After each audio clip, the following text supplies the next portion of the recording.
Everybody has one podcast. We are back Yes. yet again. Another week. Another uh man. There's a lot to discuss this week, man. Yeah, a lot happened. many things happening in the world of sports. I'm your host, Jason Flake. My co-host, Lance Reynolds, aka the People's Champ. What up, though? We want to thank everybody, man, for hitting all of the social sites, man, hitting the YouTube page. Everybody has the number one sports podcast on YouTube. Thank you for liking. Thank you for sharing. Thank you for subscribing. We picking up subscribers every week. More views. None of this is possible without everybody tapping in, looking in, sharing it with your friends, sharing it with your family. Thank you for continuing to propagate that. We appreciate you so very, very much. Man, I want to get into the NBA signing that happened this past week. Okay. Chris Paul, who Your guy. was toying with retirement, but did end up signing with the Clippers. I believe he signed a 1-year deal. I don't have the particulars of his deal in front of me, so you have to forgive me. But the news is that he signed with the Los Angeles Clippers. So I'll take your thoughts on that, man. How impactful is that move? Does it move the needle? I saw one person, not anybody of note, but I did see one person that who was predicting a championship run for the trio of Chris Paul, James Harden, and Kawhi Leonard. I have to say I did laugh at the post. Wow. And, okay. That's interesting. And I did ask him to clarify. He wasn't talking about an in-season tournament championship. He was actually talking about a actual championship. Not on 2K? Not on 2K. Wow. Yeah. So there's at least one person that's predicting that. I haven't seen anybody credible or with any credentials that's predicting that, but one person did predict that. But I'll take your impressions on impact. Are you predicting a championship run? Oh, well, that's easy. No. But wow. I mean, really, when you say to think about it, I didn't think nothing of it at all. I was like, okay, he finally signed somewhere, Clippers. And then I think he said this is his last season, like this is it, or I mean, he keeps threatening that it's gonna be his last season. He keeps threatening me with the good time of his last season, but he's pump faking me, no pun intended. So I don't know, man. It may be, but I mean, Chris Paul, the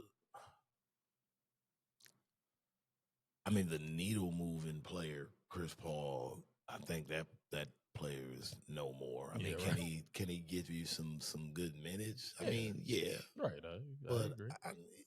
But I mean, what are we talking about? Like, I mean, championship's crazy to me. Yeah, I mean, I agree. Because again, you're adding Chris Paul, one who's struggled, whether it be with injuries or primarily, or whatever the case may be. When it comes to championships, he's kind of averse to them, and you're pairing that with the Winter Soldier himself, James Harden. Yes, I agree. I mean, and then you factor in the mystery that's always the health of Kawhi Leonard. Yeah. What do you have? And then also, I mean, let's call it what it is: the playoff coaching or lack thereof of Tyronn Lue. Yeah, I mean, I think that the absolute ceiling is like they win one round of the playoffs, and I'm talking about that's if everything goes right. Oh, right. Okay. But I don't think they beat OKC in the playoffs. They don't beat a Denver. They don't beat a Houston. You know what I'm saying? So, like, they're not a top tier team in the playoffs.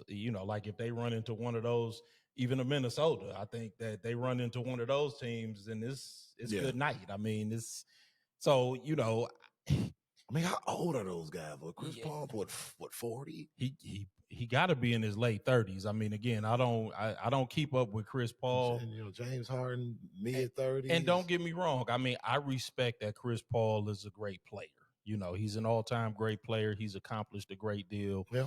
I agree with you. I think that his playoff performances are a matter of record. They have been up and down, but nevertheless, he is a great player. I mean, Yeah, for sure. I mean, he just because he's not one of my favorite players. No, Chris Paul, the first ballot Hall. Yeah, definitely. Yeah, certainly. So just because he's not one of my favorite players, I can certainly acknowledge that he is a great player. For now, you know, there has been a lot of discussion in the basketball groups and the basketball circles about where he ranks in terms of point guards. So I'm gonna ask you, give me your top 5 point guards of all time. Oh boy.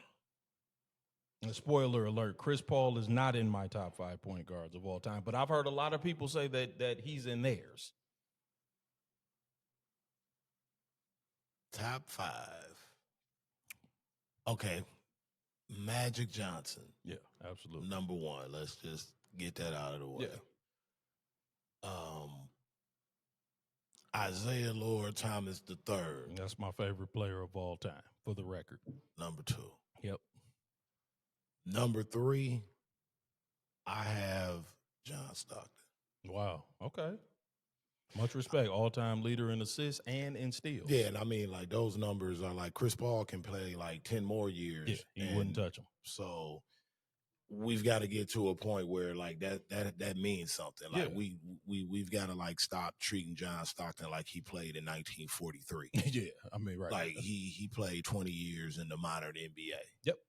You know, and we not doing that. You know what I mean? Nah, if Steve Nash can skirt with 2 MVPs, you know, I can put some respect on John Stockton's numbers. Now, I have him under Isaiah for a reason because, you know, I've seen Isaiah give him the business. I was going to say, you know what I'm saying? Isaiah used to dominate John Stockton. Like I've seen Isaiah give John Stockton the business. The careers overlap. But I've also seen John Stockton give some of your favorite guys that work. Yeah. And send a lot of them home. Yeah, so, most definitely.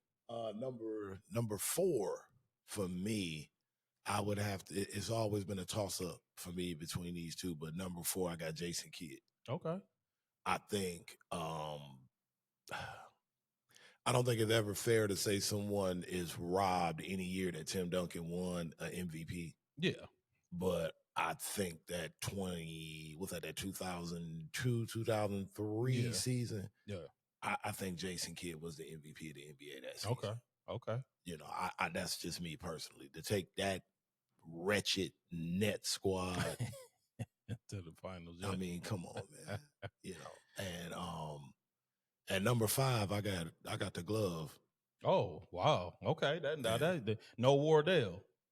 Steph's not a point guard to me. Yeah. Steph's not a point guard. That's the next place I was going.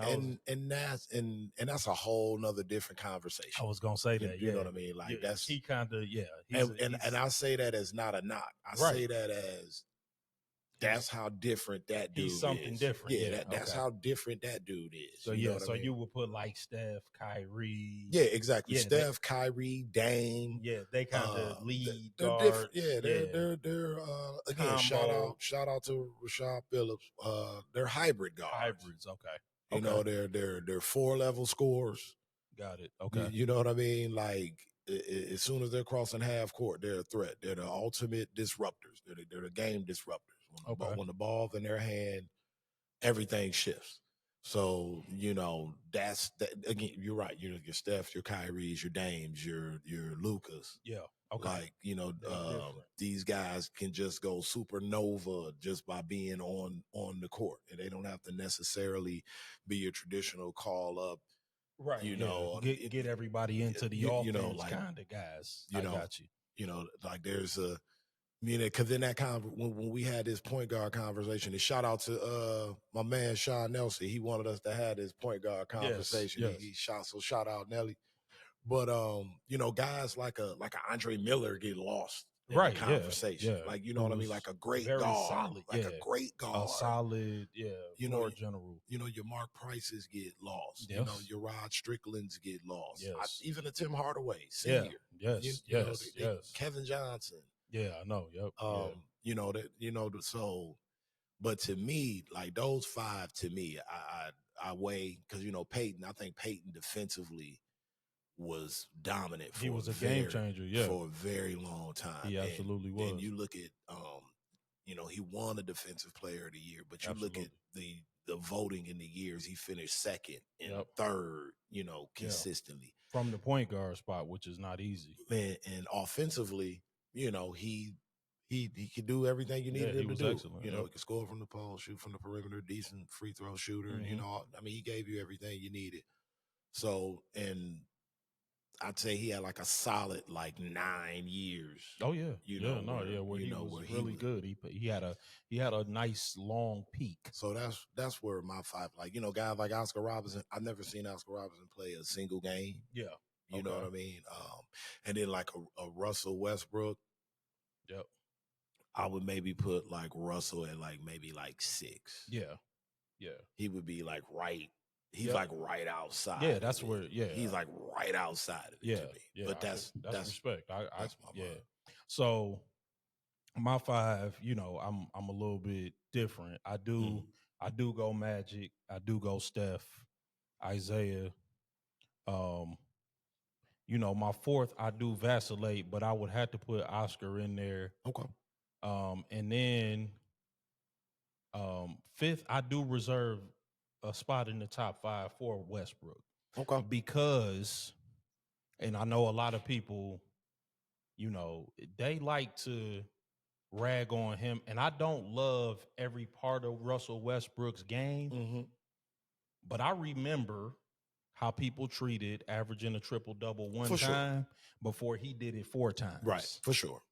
And they criminalized it. Yeah, and I'm like, the dude averaged double-digit rebounds in a season more times than Yao Ming.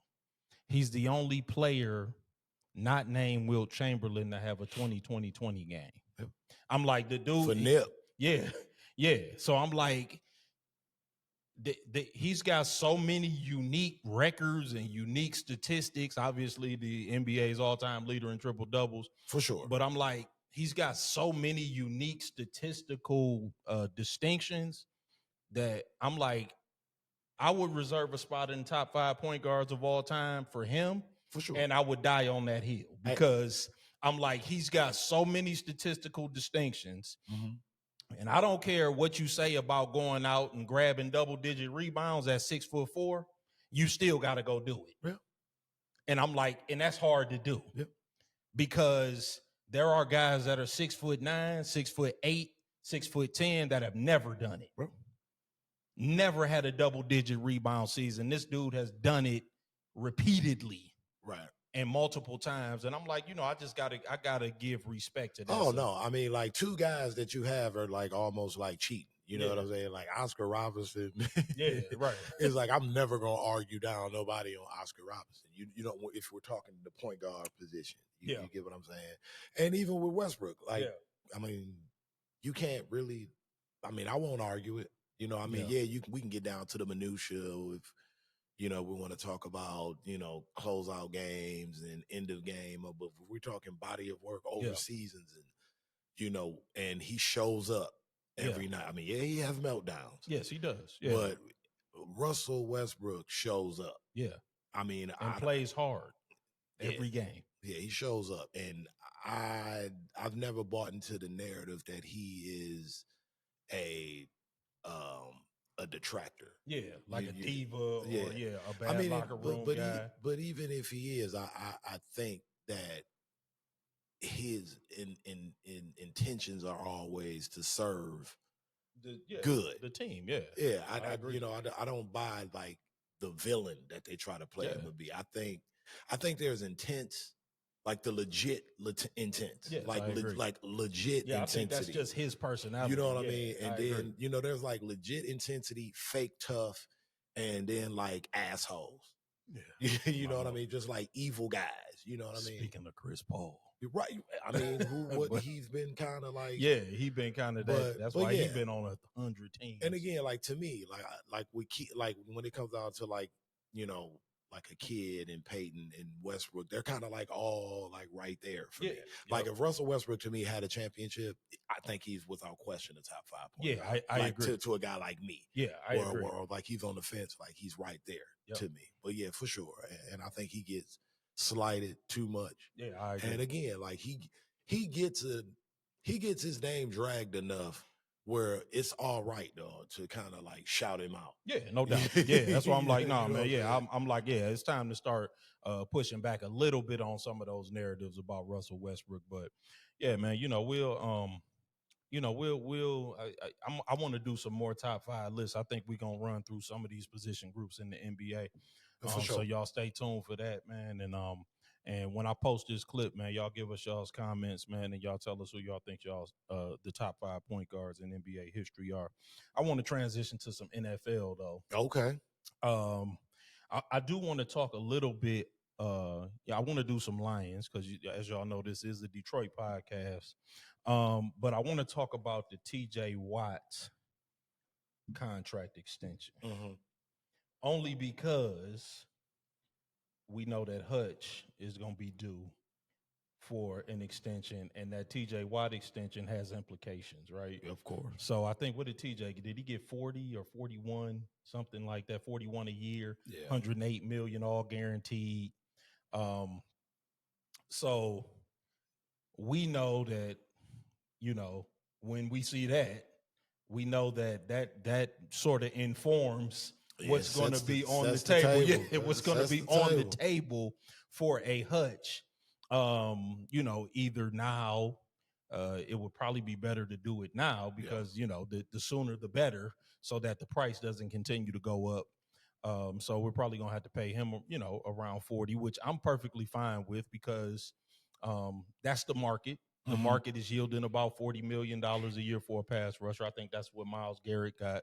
That's probably what Micah Parsons is going to get. And so, it's after year 3. This is usually about the time where you go ahead and lay out that contract. Yeah. But because I saw that Anzarike is now going to be out, which, only makes things a little bit more urgent in terms of the defensive line.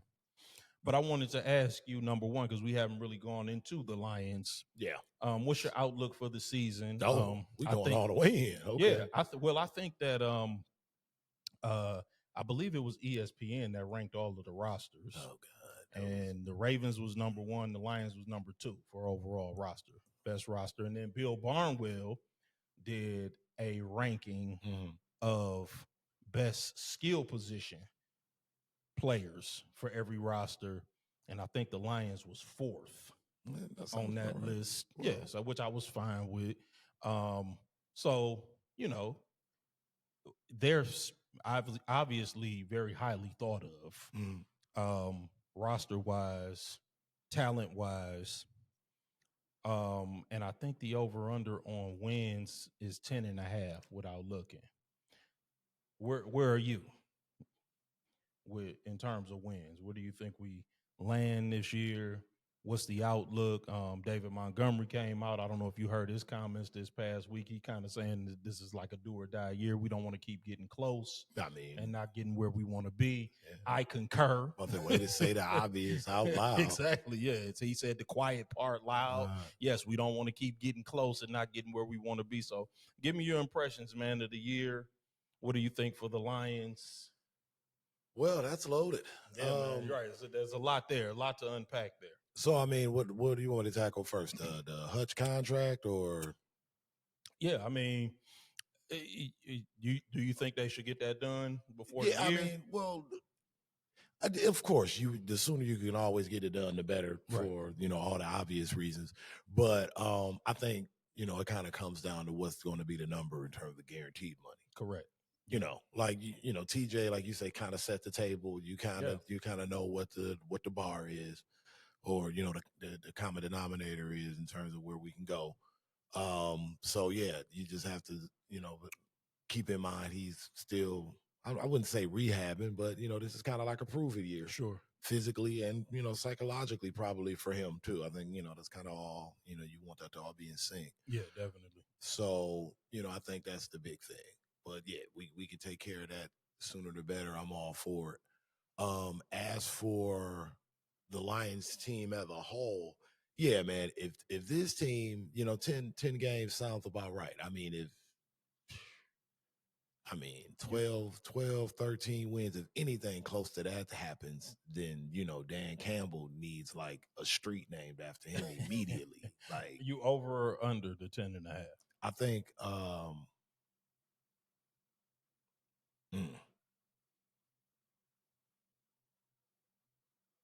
I'm under. I'm right at 10-7. Okay. All right. I'm right at like I feel comfortable. I feel more comfortable at 10-7 than I do 11-6. Yeah, I'm over. I think 11 or 12 wins. Because if we a 9-win team at the end of this season, you're gonna have to check on me. Right. Yeah. Like that's why I still think we a 12 win. Man, team. bro, if the Lions win 12 games, Dan Campbell gets an avenue.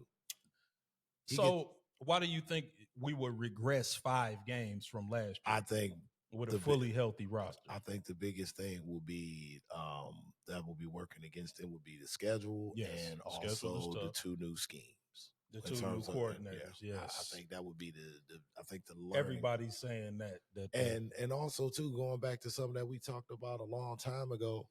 We all love Dan Campbell, but when I heard him say the other day at the presser after training camp that he wasn't really going to change much in terms of like how they practice, like, dog, stop it. We don't need these fools in full pads hitting in 90-degree weather, dog. Listen, dude, we had 24 players. You touching on the injured reserve last year. So like when I heard him say that, I was like, dude, come on, man. You touching the nerve. I'm just saying, bro. You asked me why do I think we gonna take a drop? I'm like, these are the things I'm considering when I say I'm at 10. Because you're right. So that's where I'm with you. Because I think that what allows us to overcome the new coordinators is the fact that the rosters are so strong. That's why I brought up. Okay. And I'm trying to remember who does the roster rankings. I know it's on ESPN, but it is the actual guy, and his name is escaping me right now. And it's not Adam Schefter, I don't think, but if it is, then whatever. But the roster is so good. So, like I don't want to minimize the importance of a coordinator, right? Right. But let's be real. It matters who you're coordinating. You know what I'm saying? Like if you have great players to coordinate, because I don't think so for example, Ben Johnson going to Chicago. And I don't want to make this too much about the Bears and Caleb Williams, but Ben Johnson's scheme is a very on-time scheme. For sure. And I think that the one weakness that Caleb Williams had in college, and I think that showed up a lot last year, is that the one thing that he didn't do well was get it out on time. He relied a lot on improvising, scrambling, off-schedule stuff. And in the NFL, that ain't gonna work. What you got to do in the NFL, 3-step drop, 5-step drop, 7-step drop. That ball's got to be gone. And it's got to get out of there. These guys, you see that they paying these pass rushers $40 million a year. They not paying them that because they not getting to that quarterback 15 times a year. And so those guys are paid like that for a reason. Well. And so Caleb Williams, to me, last year struggled with that. And now they're changing scheme. Mm-hmm. And there's going to be an adjustment period. I also think that Minnesota's going to be adjusting. Okay. Because of JJ. Mm-hmm. And Christian Watson is going to be out because of the torn ACL in week 18. Yep. They're going to be adjusting to a new receiving core. And I like Matthew Golden. but I think, he's still a rookie. He's still going to be learning. So my point is, I think that the rest of the division is going to be in a state of adjustment. Yeah, I mean, I didn't say. I mean, I still think no, we're a playoff yeah, team. yeah, I think we're a playoff team. No, for no, sure. I'm I just still think we'll win the division. Yeah, no, I'm just analyzing the reason that I still think that we'll win 12 games because I know 12 games is a lot, but I still think we're the class of the division. I still think we got certainly a top 5 roster in the NFL, and so now I'll go to where I'm concerned because that my greatest concern is that we do fall apart injury wise. Oh man. And we can't have a repeat of last year. I just don't think that's right. I think that was even an anomaly for what happened. I just don't think that. But I do think that is related to the fact that Dan Campbell runs a very physical camp in full pads, and that is an outlier in the NFL. These guys are too big, too strong, and too physical to be hitting each other in camp. When you have the crossover practice with the other team, if you want to go pads there, I'm fine with that. Right. But I don't want guys hitting each other as a general rule in camp, particularly in the first week, particularly when guys are not in shape. Like, I just think not only is it a bad practice, I think his timing is always bad. Like, it's the one thing that I don't like about Dan Campbell. And I generally like Dan Campbell. I like his rah-rah attitude. Right. I like the way that the players respond to him. I like the way that he approaches the game. And I like the way that he approaches the opponent. He's a smart guy. Yes, I think that it's a different kind of package. Correct, smart, correct. But he's a smart guy, and I think he relates to the players extremely well. Mm-hmm. But it does concern me, this approach to camp and this early. So yes, I too, like you, am concerned. But I think that if we stay relatively healthy, we're still the class of the division, and we still should win 12 games. And yes, I understand we play the AFC North, but I'm not a believer in Pittsburgh. I don't believe that that's going to work. Oh man, that's a whole nother. Yeah, right. That's right. And we've touched on the whole Aaron Rodgers thing. I think that's just as likely, tire fire waiting to be lit. Correct. That's just as likely to implode as it is to be a success. More so, as a matter of fact. Cleveland, they still figuring things out. I don't expect for them to make any real noise. And Cincinnati, they're in a state of flux. They don't have any defense over there. And the funniest headline, Trey Hendricks still sitting out. The funniest headline that I read this, I was just gonna address Trey Hendrickson. This is the funniest headline that I read this week. The headline was that they're getting closer on the Trey Hendrickson deal, but they're still far apart on the dollars and the years. I said, well, that's the deal. What is the contract there? I'm like, that's the whole deal is the dollars in the year. I said, it's the funniest headline that I read. I said, that's the greatest headline that I've ever read in my life. I felt like it. I'm like, that's like a Naked Gun script. Yeah, like they are like definitely a self-publication. Yeah, I'm like that's like an Onion headline right that there. Looks good. Yeah, it looks great. I'm like, is the Doyle Redland right there? That's got to be an Onion script. So, oh man. But at any rate, so yeah, man. In terms of the Lions, you got them going 10-7. I got them going 12-5. They'll probably meet us in the middle. And I'm all right. I'll take it. I'll go 11-6. Man, which way is up? But at any rate, man, we're gonna be keeping our eyes on that. We're keeping our eyes on camp. We mentioned Onwuzurike is gonna be out. So we're keeping our eyes on the defensive line. And then there's the Alex Anzalone contract situation. A scenario I thought I'd never ever discuss. Alex Anzalone contract situation. It's wild times we're living in, aren't we? Because guys guys used to hold out, but now guys hold in because of the new CBA. So they come, but then they refuse to participate. So is he holding out or holding in? You know, he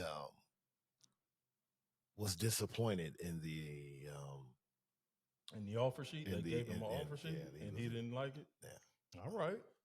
But he said he wants to get a deal done because he wants to retire a Detroit Lion. I mean, I like Alex Anzalone. I actually thought that we played much better with him than without him. He's made his bones here with us. He definitely, you know, he's definitely a player that has gotten better over the years. I mean, I remember Alex Anzalone was a disaster. Yeah, definitely.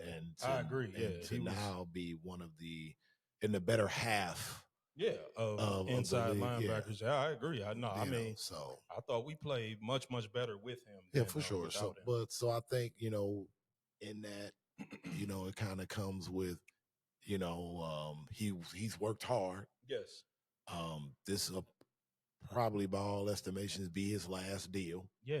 Because I felt like we just gave him a deal. That's why I said there's a Alex Anzalone contract situation. Mm-hmm. I mean, don't give me the line about Alex Anzalone's contract situation because it's not something I keep up with. But I felt like we had given him a deal, so we will keep everyone apprised to the Alex Anzalone contract situation as updates become available. The news breaks.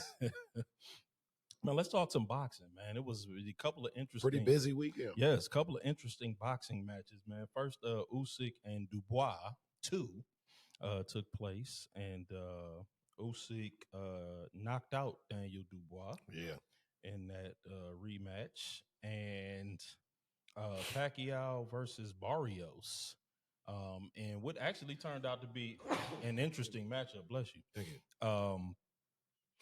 First, let's talk about Usyk, man, because I think Usyk is not likely to lose at heavyweight. I don't really see anybody there, hey man, that's going to beat him at heavyweight. I mean, they talking about maybe a matchup with Joseph Parker. I don't think Joseph Parker is going to be able to do anything with him, though. You know, we was talking about the big O earlier. Yeah. Hey. It might be one in boxing. Yeah, yeah. Listen. Yep. This man, you yeah, Usyk is nice, man. You talking about Usyk Dubois 2. It was an Usyk Dubois 2-piece. Right, yeah. Oh, man. Man, listen, so as the fight was starting, man, just to give you a little anecdote, I was supposed to get my hair cut. Mm-hmm. And I'm like, man, the fight's starting. And I'm like, man, I could just have my barber throw it on when I get over there. But I'm like, something telling me this fight ain't going to make it, man. And, you know, I live, you know, like where I live, man, it's about a 30-minute drive to my barber's house. Lord. And so, you know, like we fumbling around trying to get it on when we get to his crib. And I'm like, man, this fight going to be over by the time we get, man. So we get it on, man. They raising Usyk's hand. Everybody in the ring with their T-shirts and ball caps on. Yeah, it was over with. I'm like, man, dang. I'm like, but then, you know, they showed the replay in here. They showed that. Yeah, they showed that 2-piece. It was like, yeah. Man, he's such a sound. Yeah, he's an excellent technical boxer. And sweet feet. Yeah. You know what I mean? Like, I mean, it's all there. Yep. He's very difficult to find, and he's got power enough to knock you out if he finds the right angle. And he's an excellent fighter. You said you don't see him losing at heavyweight? I don't. Not in the near future, and I don't see anybody there who could beat him. I mean, like they talking about maybe Joseph Parker next. But I'm not seeing anything. I mean, Joseph Parker is a hard puncher, but I'm not seeing that he's going to be able to get much leather on Usyk. No, without getting touched up. Yeah, himself. He'll suck you in, and just when you think that you know you're doing what you think you need to do. And Joseph Parker loads up every shot. I'm like, he gonna see all of that coming, and he just gonna slip those. And by the time Joseph Parker is pulling back. He's gonna be getting countered, and it's just we can already kind of see how that fight is gonna go. But I mean, Usyk is gonna need to fight. He is the heavyweight champ, so it'll probably happen. But yeah, so I don't know. I mean, we'll see. But yeah, Usyk looks extremely dominant, and there's just not a lot more to say. Yeah, I mean, it's like hopefully he finds someone. Yeah. And I thought Pac-Man got robbed, man. I thought Pac-Man won a close decision in that fight. How did you see it? I thought Pac-Man did himself proud. It was kind of like one of those things where I was glad to just see him make it through the fight. Once you get to a certain point, right? You know what I mean? Like once you get to a certain point in life, it's like, yeah, he older than us, so it's like, bro, like why are you doing this? But I applaud it when they prove that they still can. Right. It's only when it's just like, all right, man, like this person hasn't found anything else to fulfill that space. Right. But, Pacquiao can still, to a degree, fight. Because I think he fought a winning fight. Yeah, I did. Yeah. He definitely fought a winning fight. I thought he banked a lot of the early rounds.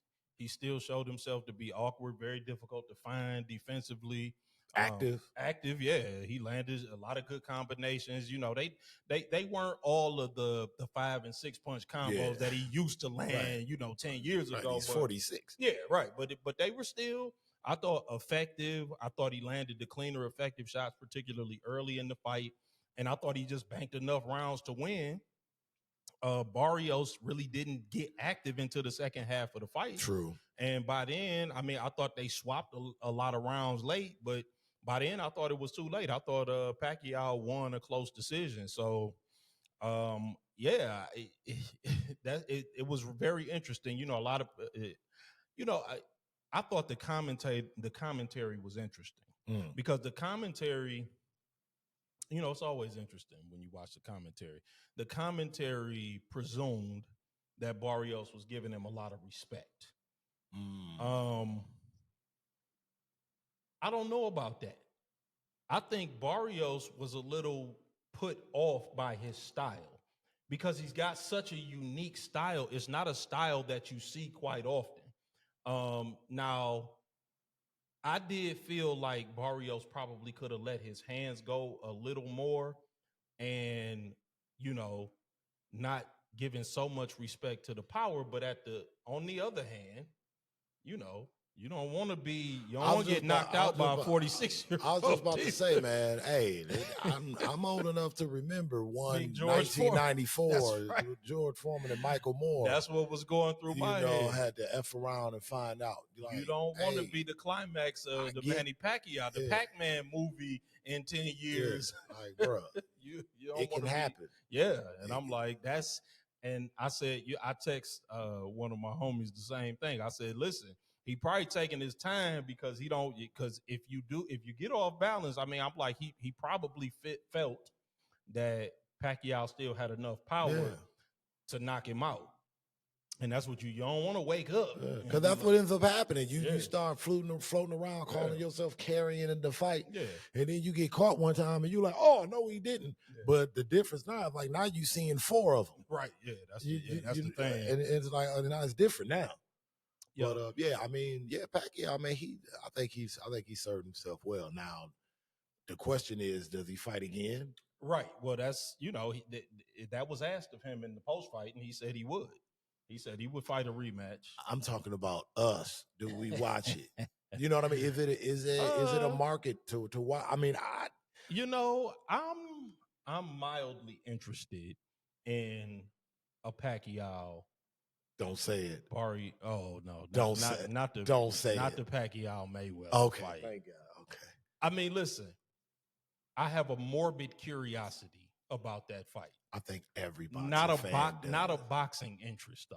Spectacle. It's exactly spectacle. I don't really have a boxing interest in it, but I would be morbidly curious. I have to say that I would be morbidly curious if they actually disaster. If they actually got in the ring together. That fight would be disaster. Yeah, I don't know. I got to say I'm kind of The press conferences would be legendary. They would be fun and funny. But the last thing I want to say about this particular topic, man, did you see Jake Paul get in the ring and have the face off with Usyk? Yeah, man. God bless you, Jake Paul, man. Because listen, here's the thing: as annoying as Jake Paul is, he's good for the sport. Yeah, he's good for the sport of boxing. I mean, when you're talking combining like athleticism and entertainment, yeah, you're talking Western civilization and modern times, the circus and the boxing and wrestling, and all of it is all about, you got to be able to perform the physical feat, but you got to be able to get the audience. Yeah. You have to get the people, you got to get the eyes on you. So Yeah. Jake Paul does that. Jake Paul is engagement, period. Yeah. So, it kind of irks you, but at the end of the day, I get it. Yeah. You know what I mean? I understand what they're trying to do. I think it's deliberate, and if it gets more eyes on it, and it results in, more of the people that actually fight, that the people want to see fight, and less of him. Yeah. Then I'm okay with that trade off. But Okay. just not the heavy dosage of it. You get what I'm saying? Yeah. Like, I feel like boxing's trying to like change the perception of the sport right now. Yes. Like, I feel like they're trying to make it more appealing, more broad. Yes. So, I think they're going through a phase of throwing whatever up against the wall to see what sticks. So. I got you. Speaking of boxing, one last Go ahead. thing. Did you see that Clarissa Shields came up with $15 million? I did, for Layla Ali. To fight Layla Ali. I did see that. Your thoughts? Man, Layla Ali is older than us too. She 47. That's exactly what I thought. I'm like, again. But she said, come with the money. Hey man, listen. So now the money's up. Listen, I will reiterate again, Doug. I'm fighting anybody who need to get fought for $15 million. Let me just say that. So I can't speak for Layla Ali, but I'm fighting any 2-3 men that need to get fought for $15 million. You heard that here first, second, and third, okay? So I can't speak for Layla Ali. I can speak for me. $15 million, I'm getting in with 2-3 men at one time. You can glove them all up. So it's an easy call. It's an easy call for me. But I'm just like, yeah, listen, $15 million. But do you have a morbid curiosity to watch? Of course. I want to see it, but that could get, ooh, Lord. But I'm just like, I don't know what kind of shape Layla is in. I don't know, because fighting is something you have to do. That's something you have to do that. And so I don't know. And then for Clarissa, let me go to her side. What's that going to do for her? Is that you know what I'm saying? Like, if you beat the brakes off of Layla Ali and she ain't been in the ring in how long, then it just looked like you beat up somebody that ain't been in the ring for how long. If you get beat, then it looked like you lost to somebody that ain't been in the ring in how, you know what I'm saying? So like, it's kind of a zero-sum game. And I understand that Clarissa is running out of I think household names. That's what it is. To get in the ring with. And I think this is what the problem is. She can still fight, and there's no fighters. Correct. And I'm like, and she's, for all intents and purposes, cleaned out many of these divisions, for what women's boxing has to offer. And she probably is the greatest woman of all. She certainly is definitely the greatest woman fighter of all time, with the exception of maybe Layla, who who was very well known, but she kind of did the same thing in her time. She Right, kind of right. cleaned out There was no Clarissa Shields, and there was no Layla Ali for correct. Clarissa. That's the point. So they kind of cleaned out each. And this ain't the equivalent. Like this is not the remedy. This doesn't answer anything. No, this doesn't because Layla is so far past her prime. But I mean, like but if she pulls a George Foreman, but to your point, am I interested? Yes. Oh, I definitely watch. Is there a curiosity? Certainly. Definitely watch. Am I holding out a lot of hope that it would be ultra competitive? No, not really. Because boxing is something you have to do. You have to box, and you have to box on a regular basis, and you have to box professionally. You got to be in there competitively. Yeah, for sure. So, and you can't be 47 trying to say I'm gonna jump back in action, trying to get back in there. Yeah. So that's but we'll see what materializes. We'll keep our eyes on that. I want to see if Layla actually ends up responding. Put it on the same card with your boy Jake Paul. He said he'll do a 99-1 split with Anthony Joshua. He said he'd take the one and give AJ the 99. But I mean, the Sheik said he'll do it. He said he'll do it. He said it'll do it because it'll either shut him up or it'll legitimize him, because I think he's ranked now. What is he ranked, like number 13? And yeah, but he's at cruiser, right? Yeah, cruiserweight. He's a ranked cruiserweight. Yeah, and he's like what, number 13? Yeah. Anthony Joshua would beat him into. Oh, I mean, that would be, but you wouldn't want to see that. I mean, morbid curiosity, though. Like, yes, for morbid curiosity purposes, man. But we just talked about it, man. You know how many people would tune in to watch Jake Paul get pinata? Yes, I mean, for probably 2.5 minutes. Yeah, that's what I'm saying. I'm like, I can't imagine that. That's including ring announcements and all. Right. That's what I'm like. I can't imagine that Anthony Joshua wouldn't just hammer him. I mean, like, maybe he can take a lot of punishment, but I mean he looked like he might be stuntman tough. I mean, but that's just I don't know, man.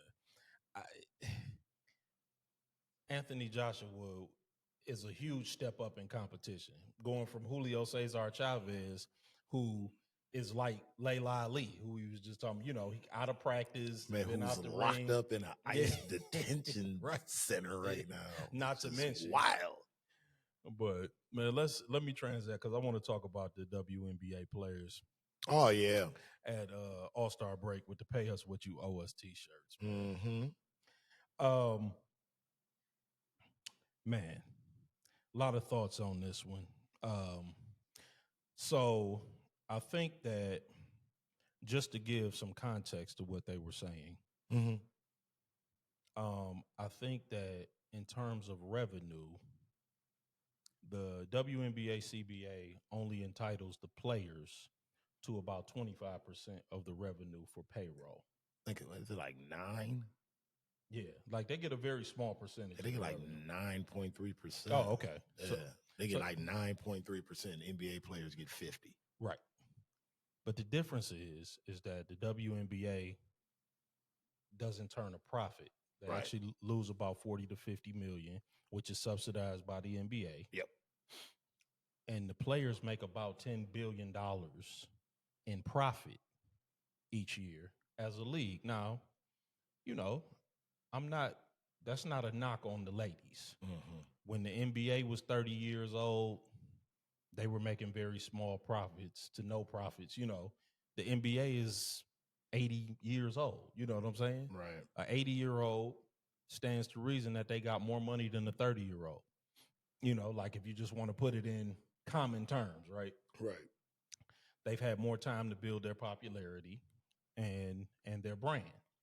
And I'm all for ladies getting as much money as humanly possible. But you don't turn a profit. And I do think that this will be a conversation in 5 years, because I think the popularity of the league is growing. They just got a $2 billion television contract I think they signed last season, if I'm not mistaken. $2 billion? I think it was $2 billion. Yeah, 2.2, 11 years. Yeah, there you go. $2.2 billion TV contract. Yeah, So it's the largest media rights deal in women's sports history. yes. Yeah, So I think that the money is on the way. Right. More people are discussing them. There's more excitement. There's more sellouts. All of that is happening, but I don't think that they need to jump the gun in terms of, pushing for a larger portion of the revenues at this point. That's my point of view.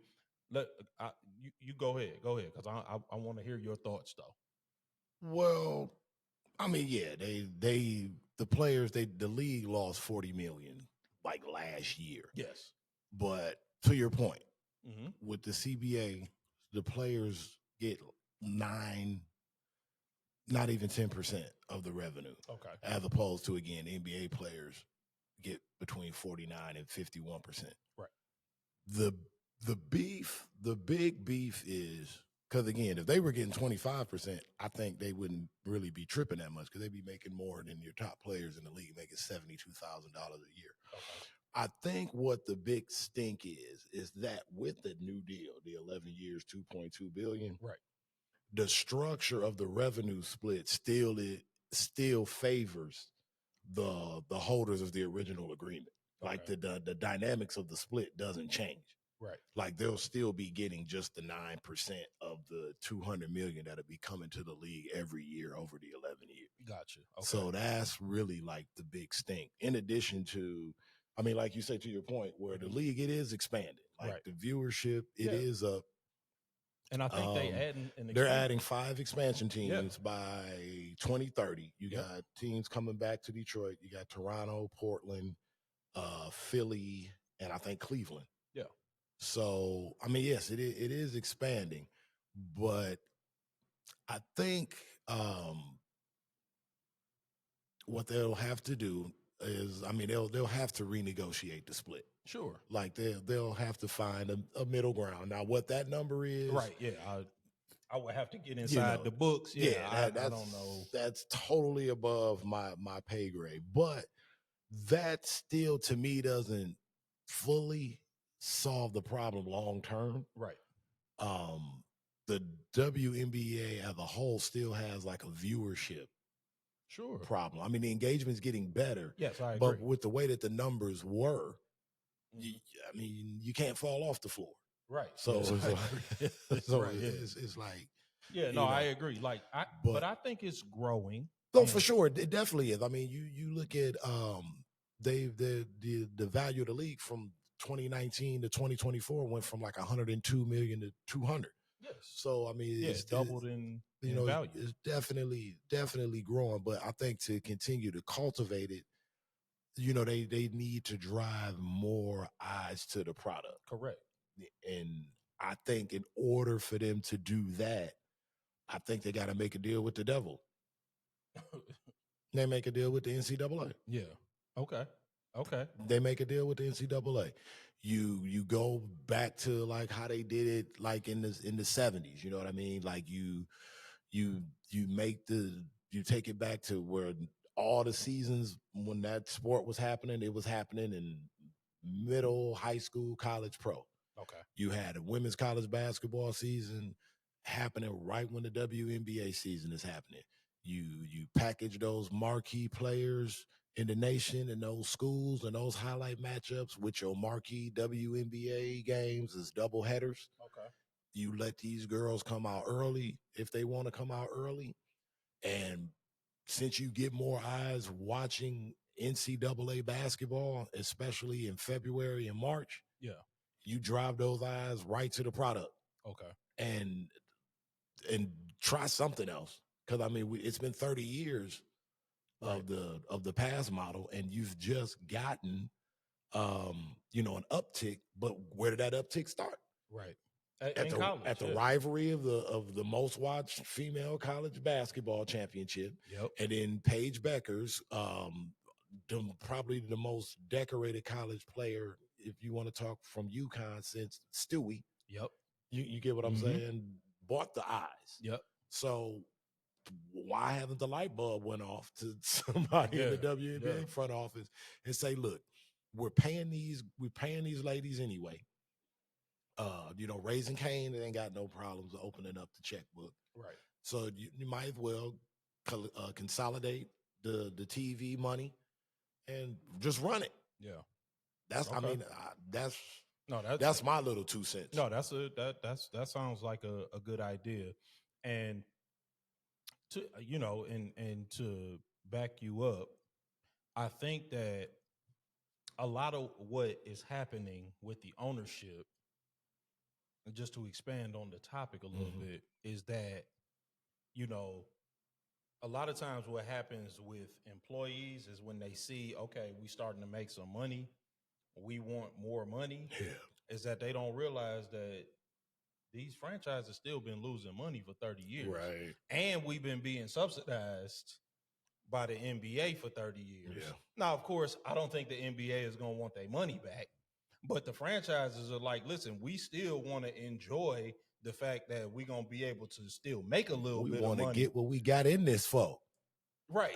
We don't want to immediately change the revenue split, right? Because the revenue split was originally designed for us to be able to make some money when the money started being made. Right. It's not to change the revenue split immediately when we start making some money, because then that defeats the purpose. So that's the devil. That's the devil in the details. You're right. You're right about that. But I do want the ladies to do well. I want them to feel comfortable. I want them to feel like, they are doing be well. paid as professional athletes. Absolutely. For sure. And feel good about the money that they're making.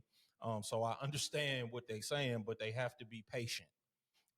Because in the immediate future, I don't necessarily think that a larger revenue split is available, but I think that within the next 3 to 5 years, like you said, if you get creative with viewership, if you get creative with partnerships, if you get creative with getting the high school and college games and kind of, making a hybrid. Yeah, I think you gotta, those are because you just need sports fans. Sports fans will watch it. Absolutely. You get what I'm saying? Because it's competition. Yeah, and like you said, the women's college game is very, very well viewed. It's never suffered from viewership. Exactly. I mean, I won't say never, but I mean, not recently in my lifetime. Yeah. And you can go all the way back to when Dawn Staley was playing. Yeah, and they have dedicated fan bases. Exactly.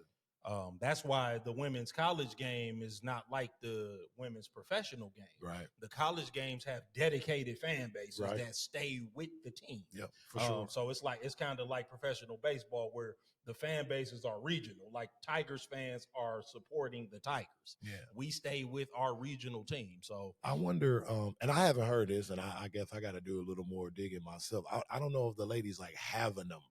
In terms of where they want to be, I don't know if they want the 50 that the NBA players get. I don't know. I don't want to project the number out there.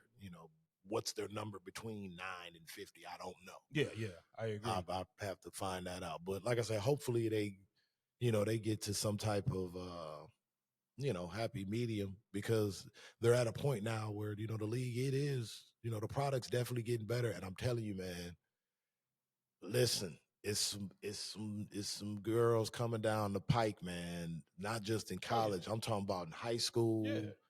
Some great players. Man, have you watched the next chapter, next 22 chapter one-on-one tournament? They just had 2 females playing in it. No. Man, listen. The balling. Listen to what I'm telling you. Let me hear. I got a quick rapid fire question for you, man. Come on with it. We're gonna close on this, man. Plain and simple. Is Jared Goff a top 5 quarterback in the NFL today? Jared Goff, top 5 quarterback, NFL today. Lamar, yes. Yep. Lamar. I couldn't think of Josh Allen, Joe Burrow, Patrick Mahomes. I got Jared Goff rounding out the top 5. Is Jalen Hurts a top 10 quarterback? Yes. But let's be real. Philadelphia Eagles had the number 31 pass offense last season. Yeah, for sure. I agree with you there. They was 2-2. They started rolling when they made it Saquon's offense. And that's no disrespect to Jalen Hurts, because I understand there's more than one way to skin a cat. Yeah. But 4,500 plus yards, 29 plus touchdowns each of the past 2 seasons. Go look at the completion percentage. Go look at the quarterback rating. Go look at the QBR. Jared Goff is rounding out the top 5. Yeah, I don't even know why is that even an issue to some folks? Because this is the month of Justin Herbert, because it's July, and we got to hear about Justin Herbert and all his potential, like he in year 3 when he going into year 7. Justin Herbert's playoff career passer rating is 60. Last year in the playoffs, he threw more interceptions than he threw all season, and I understand that Jared Goff threw up a stinker in the playoffs too. Man, Justin Herbert's the sexy girl with doo-doo breath. Yeah. Flat out. It's like everything you want. You know what I mean? When if you can make a list of what you would want, like this, and this, and then you meet her and the breath just smell like old socks. That's Justin Herbert. Yeah, it's Jared Goff. Jared Goff is the one rounding out that top 5, man. Argue with a brick wall. Man, we appreciate y'all checking in with us this week. Like, share, subscribe. Everybody has the #1 sports podcast on YouTube. It's Everybody Has One podcast everywhere else. Hit the TikTok page, hit the Facebook page, hit the Instagram page. We're going to be up on Twitch doing fan casts this season, watching football games. The Hall of Fame game is on the 30th, man. So we'll be talking about that coming up. So, yeah, football is upon us. It's that time. We'll be talking about more training camps. We'll be going around the NFL, doing a little bit of round robin coming up, man. So make sure y'all continue to tune in. Again, continue to like, continue to share, continue to subscribe. We appreciate all of the love, all of the support. Continue to help us propagate the program. And until next week, man, Everybody Has One podcast. Peace. Peace out.